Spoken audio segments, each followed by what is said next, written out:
interrogantes de mucha gente, empleadores y empleados, unos se benefician, otros no, es, ¿este año habrá doble aguinaldo? Recuerden ustedes que a comienzo de año el gobierno sostuvo que había una gran posibilidad de que se dé un doble aguinaldo. ¿Es posible? Hablemos de este tema. Claro. La entrevista en Hablando Sin Filtro. Hablando Sin Filtro, la entrevista. Bueno, para hablar de este tema hemos convocado a mi gran amigo Gary Rodríguez, a quien le doy un gran saludo y un abrazo, gran economista. Si queremos hablar de economía en el país, ¿quién mejor que el licenciado Gary Rodríguez? ¿Cómo le va, Gary?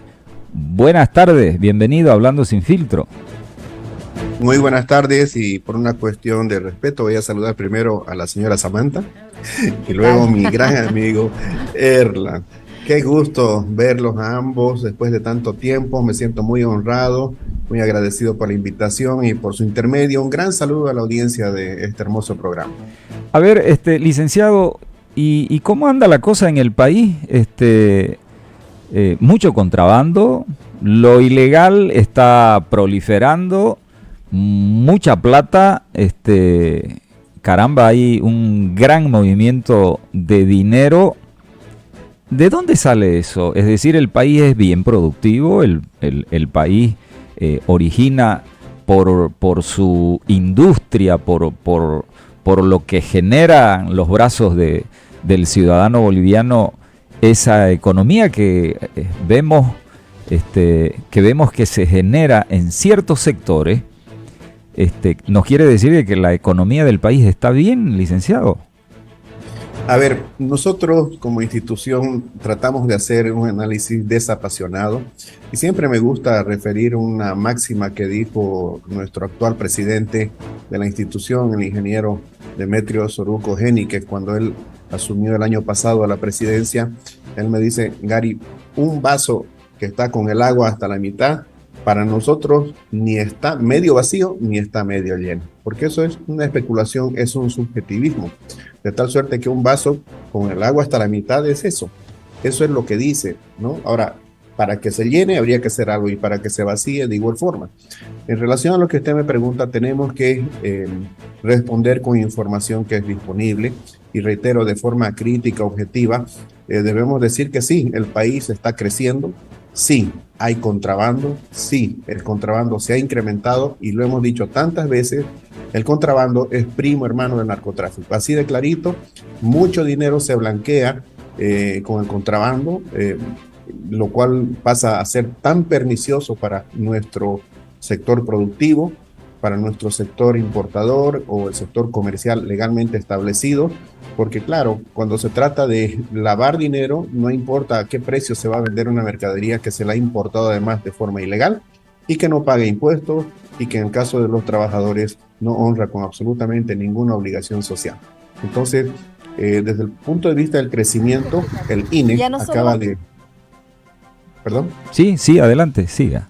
Desde el punto de vista del crecimiento, decía, el INE acaba de entregar su informe al primer trimestre de este año, y lo ha hecho público el Ministerio de Economía y Finanzas Públicas, en el sentido de que el PIB, el Producto Interno Bruto de Bolivia, en el primer trimestre del año ha crecido 3.97%. No nos debería extrañar, porque el año pasado la economía boliviana creció 6,1%. Parece alto, ¿verdad? Pero no nos debe extrañar ese número tampoco, considerando que en el año 2020 la economía del país decreció 8,7%, que fue la mayor caída en 67 años. Bolivia no había tenido un decrecimiento tan profundo como en el 2020, sino en el año 1953, a consecuencia de la Revolución Nacional de un año antes, cuando el PIB cayó 9,5%. Entonces, para contextualizar, si en el 2020 caímos casi 9%, crecer 6% el año pasado significa que el tamaño de la economía del 2021 todavía no es de el tamaño de la economía del 2019. Entonces, este crecimiento que vemos de 3,47% en el primer trimestre no es algo que esté ajeno a la realidad. De hecho, el pronóstico del gobierno hasta fin de año es que la economía se expanda en un 5,1% y los organismos internacionales dicen que vamos a crecer entre un 3,5 a un 3,9%. Ahora, yendo a la pregunta o al comentario que hacía la señora Samantha, como le llama el señor Daniel, me encanta esa figura, si va a haber o no segundo aguinaldo. En el año 2013, cuando estábamos en plena bonanza, en pleno auge, el gobierno sacó el decreto supremo 1802, estableciendo este premio, entre comillas, este segundo aguinaldo para la clase obrera, como un premio al esfuerzo, así se llamó, esfuerzo por Bolivia. Primero, no solo se esfuerzan los trabajadores, hay que decir, se esfuerzan los empresarios también, aquellos que generan fuentes de empleo, ¿verdad? En ese entonces ya nosotros, como sector empresarial en todo el país, dijimos que no estábamos de acuerdo, porque el crecimiento que se expresa a través de las cifras que reporta el INE son promedios. Y voy a poner un claro ejemplo por qué no estábamos de acuerdo. Este crecimiento del 3,97% este año, al primer trimestre, es un simple promedio de toda la economía, pero si vemos nosotros sector por sector, vemos que hay sectores como transportes y almacenamiento ha crecido un 11%, electricidad, gas y agua ha crecido un casi 9%, construcción 7%, pero hay otros sectores que han crecido por debajo de ese promedio. Comercio 3,65%, comunicaciones menos del 3%. Incluso la administración pública tiene un crecimiento de apenas 2,93%, la industria manufacturera 2%, y fíjense, este rojito de acá dice que el sector de hidrocarburos, de petróleo y gas ha caído un 9%. Entonces, este numerito de 3,97 es un promedio de todo esto, pero no refleja la realidad de sectores que han crecido por debajo de ese promedio e incluso de un sector que ha decrecido 9%. Entonces, ¿qué es lo que dice el decreto 1802 del año 2013? Que cuando en el espacio interanual, en este caso, entre julio del año pasado y junio de este año, el Producto Interno Bruto del país crezca, dice, por encima del 4,5%, entonces se gatilla el pago y se obliga al sector legal, al sector formal, a pagar un sueldo adicional, el segundo aguinaldo a los trabajadores. Nuestro pronóstico es que viendo este crecimiento de 3,97, pero además lo que creció la economía en el segundo semestre del pasado año, es prácticamente improbable que este año pueda haber un segundo aguinaldo, porque para que eso ocurra, el crecimiento del PIB entre abril y junio de este año tendría que estar por encima del 8% y no vemos que la economía esté creciendo a esa tasa. Ahora, el licenciado, y las empresas que dependen del Estado, ¿cuál es su nivel de producción, claro, económicamente hablando? Sí, yo sé a dónde apunta la pregunta. Exactamente, sabe. Y usted sabe la respuesta también, eso es lo mejor. Resulta que al momento de establecerse esta obligatoriedad, se dice de que las empresas del Estado se va a considerar la salud económico-financiera de esas empresas. Entonces, no nos parece justo, ¿verdad?, que en el sector privado, si se gatilla el pago del segundo aguinaldo, sea obligatorio, y si no se lo paga a tiempo, se paga 2 veces, hay sanciones, cuando en el sector público hay otro tipo de consideración. En realidad, nuestra lógica dice que ya en el sector empresarial existe la figura de la prima, que es compartir una parte de las ganancias que ha tenido una empresa con sus trabajadores. Pero así y todo, en realidad, nosotros creemos que en una empresa, quien arriesga todo es el empresario, es el inversionista.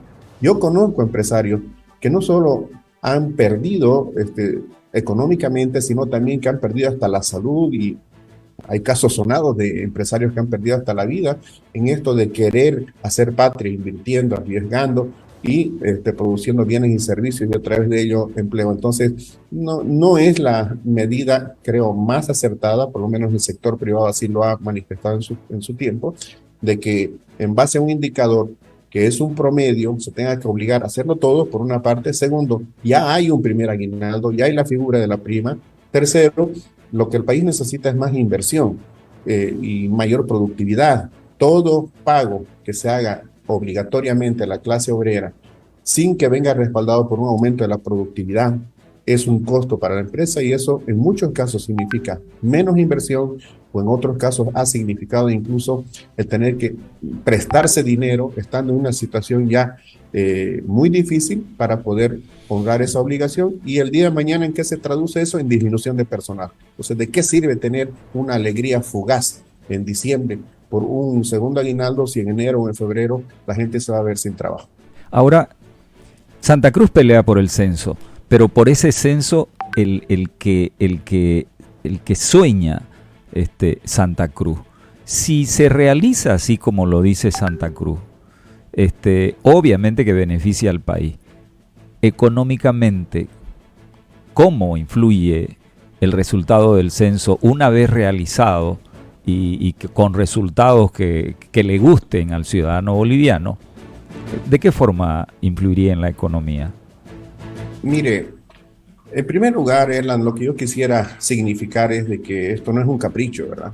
Esta es una obligación, eso está estatuido, está legislado, que cada 10 años se tenga que hacer un censo, porque los bolivianos necesitamos sacarnos una nueva fotografía después de 10 años para saber qué movimientos internos hubo, por ejemplo, migraciones, qué departamentos han perdido población o han crecido a un menor ritmo en su tasa vegetativa de reproducción, qué departamentos han tenido más población por causa de migración interna, incluso externa, cuánta gente se ha ido del país, Erland, por falta de empleo, cómo está la situación de la salud, de la educación, etcétera, para contrastar todo eso con el esfuerzo que hemos realizado como país en términos de políticas públicas para la lucha contra la pobreza.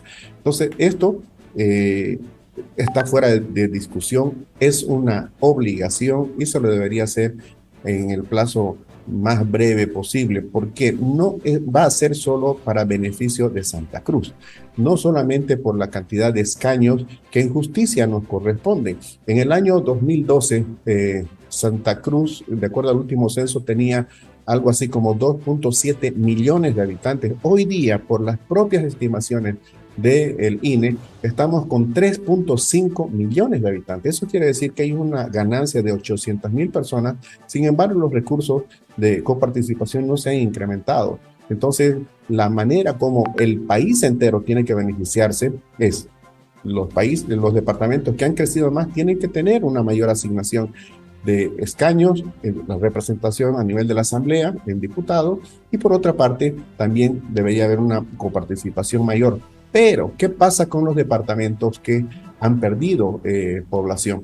Bueno, para ellos tendrán que haber políticas públicas de arraigamiento de su población para que no siga saliendo no solo a otro departamento, sino también a la Argentina, por ejemplo, o al Brasil, que se van a trabajar incluso en condiciones deplorables.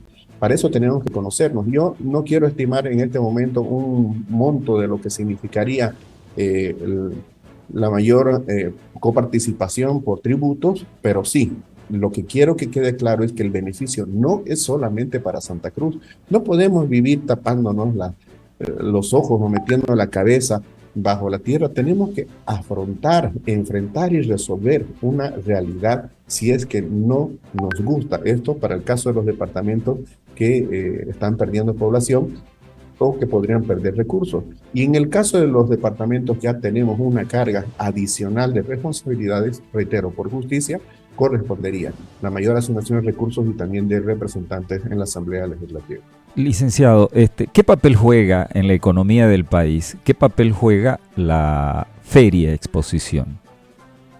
No, pues imagínense, ese es un tema realmente que digo a los cruceños, y lo voy a decir un 14 de septiembre, un cochabambino que llegó de 6 años acá y que ha hecho familia acá y que se siente un cruceño más, ¿verdad? Que admira a esta tierra de oportunidades. Bueno, encuentra en la feria exposición una vitrina hacia el mundo, la posibilidad de que más de 20 países nos conozcan más, de hacer negocios de exportación, importación, lograr representaciones, inversiones, activar nuestro potencial de una forma mucho más dinámica, relacionarnos con el mundo, porque finalmente de eso se trata, mostrar la realidad de Santa Cruz, pero también conocer las realidades, los avances que se están dando en tecnología, por ejemplo, a nivel internacional, para con eso subir nuestro estándar de producción, aumentar nuestra productividad, ser más competitivos. De eso se trata, así de clarito, o sea, no hay en esto ningún misterio. Entonces, el beneficio que tenemos de la feria, exposición por una parte, y por otra, la Rueda Internacional de Negocios Bolivia, que lleva adelante la CAINCO, es mover economía en toda esa preparación, pero además gestar posibilidades de negocio hacia adelante, que, por cierto, intenciones de negocio siempre están por encima de los 200 millones de dólares. Ahora, el que mire usted el producto o lo que le dio plata al país hace varios años atrás, como los hidrocarburos, y que ahora no estén en su mejor momento, ¿qué significa para el país? Es decir, ¿perdemos o cómo es la cosa, licenciado? Bueno, yo recuerdo en el año 2013, el señor Evo Morales públicamente dijo, yo digo sinceramente además, preguntó, ¿de qué vamos a vivir? Entonces, año 2013, cuando el país en el 2013, en el 2014, exportaba más de 6.000 millones de dólares en hidrocarburos. El año pasado hemos exportado un poquito más de 2.000 millones de dólares. Estamos en la tercera parte de lo que eran esos ingresos. Entonces, por supuesto que nos golpea. Primero, disminuye la cantidad de divisas que ingresa al país. Segundo, los recursos del IDH también disminuye y eso afecta a las regiones, a la universidad, a las alcaldías, etc. Ahora, ¿cómo llenamos ese vacío? Esa es la gran pregunta, ¿no? ¿Cómo resolvemos ese cuestionamiento, ese sinceramiento que hacía el señor Evo Morales en el año 2013, cuando decía, ¿de qué vamos a vivir? Pues nosotros tenemos la respuesta, siempre la hemos tenido, y hoy día, más que nunca, estamos demostrando que eso es posible. La respuesta se llama exportaciones no tradicionales. En economía, el ciclo de vida es como de un producto en un mercado, ¿no? Empieza a crecer, hay una expansión, se llega a un punto de auge, y después viene una declinación y se llega a una crisis, ¿no? Entonces nosotros hemos tenido ese crecimiento. Y a lo largo de la historia de Bolivia hemos tenido ese crecimiento con el oro, con la plata, con la goma, con la quina, con el estaño. Y fíjese qué interesante, en el año 1986, Erla, 1986, no exportábamos gas al Brasil, solo vendíamos un poco a la Argentina. En 1986 vino una misión del Banco Mundial presidida por el consultor australiano David Moravec, y él analiza los 9 departamentos para ver qué puede hacer Bolivia para crecer más. No se olviden, en el año 86 estamos saliendo de la hiperinflación del 8.000% que tuvimos en el año 1985. Y este consultor, yo digo casi proféticamente, hace su estudio y titula Luego del estaño y el gas, ¿qué? Hay una pregunta que hizo el presidente Morales en el 2013, solo que esto era del año 1986, no exportábamos gas al Brasil. ¿Y por qué decía esto el señor David Moravec? Porque la historia nos enseña que el rentismo no es bueno, especialmente cuando la renta petrolera o la renta minera, etcétera, no se materializa en una ampliación de la base productiva, en una mejor educación, en una mejor salud que haga que el país cambie su manera de hacer las cosas en el rubro de bienes y servicios. Entonces, respondiendo a su pregunta, perdemos, por supuesto, tenemos menos divisas, tenemos menos participación en lo que son las regalías, el impuesto del IDH. Pero ¿cómo resolvemos esto? Exportando más productos agropecuarios, agroindustriales, forestales, madereros, manufactureros. Y le voy a dar el dato. Si bien allá por el año 2013, 2014, las exportaciones de hidrocarburos significaban 50% de las exportaciones totales. Hoy día, al mes de julio, este es el último dato, los hidrocarburos representan apenas un 22%. Fíjense, de más de ser el 50% han caído al 22%. Los minerales significan 48%, pero la buena noticia es que las ventas no tradicionales están significando hasta julio 30%. En términos de dólares, casi 2.500 millones de dólares por exportar soya, girasol, carne, bovina, frijol, lácteos, joyería, castaña, etc. Eso es lo que tenemos que hacer. Y además que es una economía renovable, no es una economía extractiva, sin valor agregado, como el caso de los minerales y los hidrocarburos. Las exportaciones no tradicionales además son fuertemente generadoras de empleo y de ingresos para la población. Ojalá haya apoyo en la política del gobierno, ¿no? Lo cual eso es lo que se requiere de verdad. Licenciado Gary Rodríguez, siempre es bueno conversar con usted de ese tema que lo maneja muy bien, como es la economía. Así que muchísimas gracias, un placer haber conversado con usted. Muy amable. El agradecido soy yo, Erlan. Un gran abrazo y especialmente para la señora Samantha y para don Daniel también, para toda su audiencia. Gracias, un gran abrazo Gary. y bendición. Hasta luego. Gracias, Gary. Un abrazo muy grande. A él le encanta porque cuando estamos con el director, don Daniel Castro, don Daniel me dice señora Samantha y Gary Prados